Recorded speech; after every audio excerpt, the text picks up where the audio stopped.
On the evening of June 1st, 2015, the Eastern Star set forth down the ancient waterways of China's Yangtze River, its decks buzzing with the gentle excitement of a cruise ship's routine.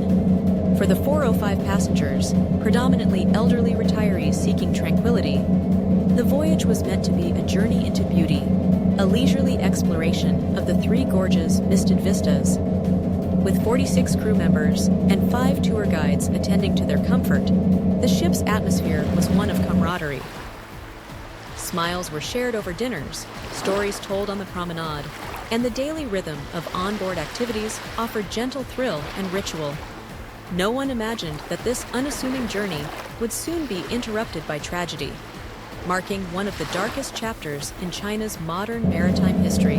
The Eastern Star itself, a 76-meter-long vessel weighing 2,200 tons, was the pride of the Chongqing Eastern Shipping Corporation. Built in 1994, it had been renovated several times, each upgrade attempting to enhance accommodation and luxury, capitalizing on the growing popularity of Yangtze River cruises among seniors. This particular trip, beginning on May 28th, started from Nanjing, Jiangsu Province. The itinerary promised 10 blissful days, journeying upriver from the bustling eastern cities toward Chongqing, winding through landscapes immortalized in poetry and song. Passengers hailed from Shanghai, Jiangsu, Tianjin, and beyond, each bringing with them anticipation for the days ahead. The Eastern Star's early travel was marked by peace. The river, reflecting the changing sky, carried the ship past rolling hills and picturesque villages. On the first day of June, the vessel made a stop at Red Cliffs, a site steeped in history from the epic battles of the Three Kingdoms era. Spirits remained high as the ship resumed its voyage into the twilight. Yet, as dusk descended and the ship navigated through Jianli in Hubei province, weather conditions began to turn. Rain gave way to torrents. Winds began to whip the river's surface into foam. Overhead, a severe storm system gathered force, its wrath concealed by the cover of night. By 9:28 p.m., as the sky split with thunder, disaster struck with terrifying suddenness. According to survivors, the Eastern Star was consumed by the tempest in a matter of minutes.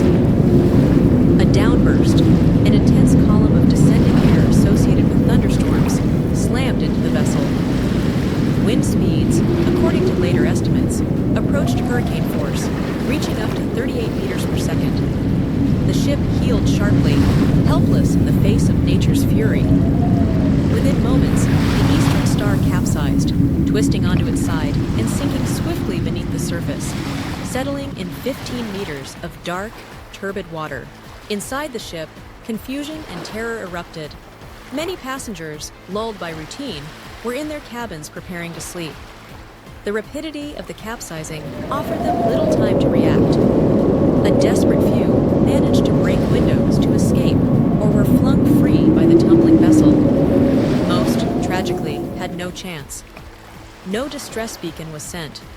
The ship's transponders fell silent mere moments after the crisis began. The aftermath was a race against time. Nearby boats reported the disaster, triggering an immediate scramble by local authorities and emergency services. But as rescue teams descended on the site, they were faced with daunting obstacles. The Yangtze's formidable currents, poor visibility, and the overturned hull made rescue operations perilous and slow.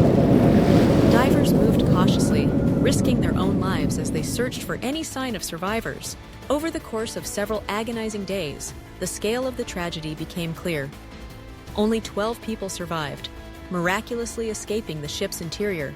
For the families awaiting news on the riverbank, hope flickered and then faded. In total, 442 lives were lost, a toll that rendered the Eastern Star tragedy China's deadliest maritime disaster in decades. In the quest for answers, China initiated a comprehensive investigation into what went wrong. The official inquiry confirmed the extraordinary force of the weather event as the immediate cause. The power of the storm was deemed overwhelming and unpredictable. Yet other factors came into focus. The Eastern Star, it emerged, had undergone multiple modifications since its launch, some structural in nature. These changes, intended to improve passenger comfort, may have impaired the ship's stability and resistance to strong winds. Regulatory oversight came under scrutiny, with investigators finding lapses in safety inspections and enforcement, a systemic weakness with tragic consequences. Other failures compounded the calamity. The captain and crew, though confronted by a catastrophic event, were found to have responded inadequately. There was no distress call. Evacuation procedures, vital in such moments, were not carried out effectively. In the aftermath, the ship's captain lost his license, and further disciplinary actions targeted both company executives and government officials responsible for oversight. The public reaction was visceral, a wave of national mourning tinged with frustration and anger. Families demanded truth and accountability, but the dissemination of information was tightly controlled by authorities. Media coverage was limited, and many online discussions were censored in the name of social stability.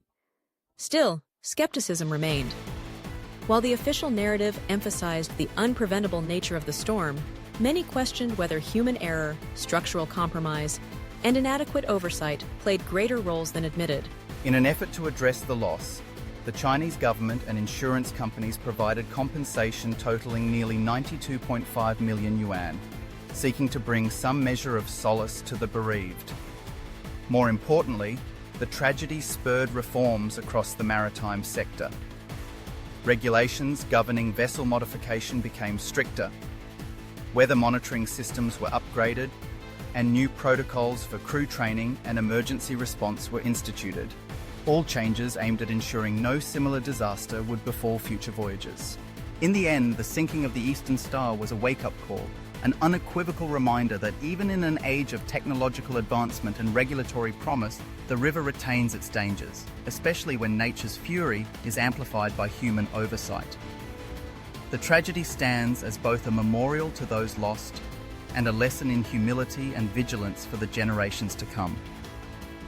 As China's rivers continue to carry travelers into the heart of the country, the memory of the Eastern Star endures. A voyage into darkness and a call never to become complacent about the safety of those we entrust to the water.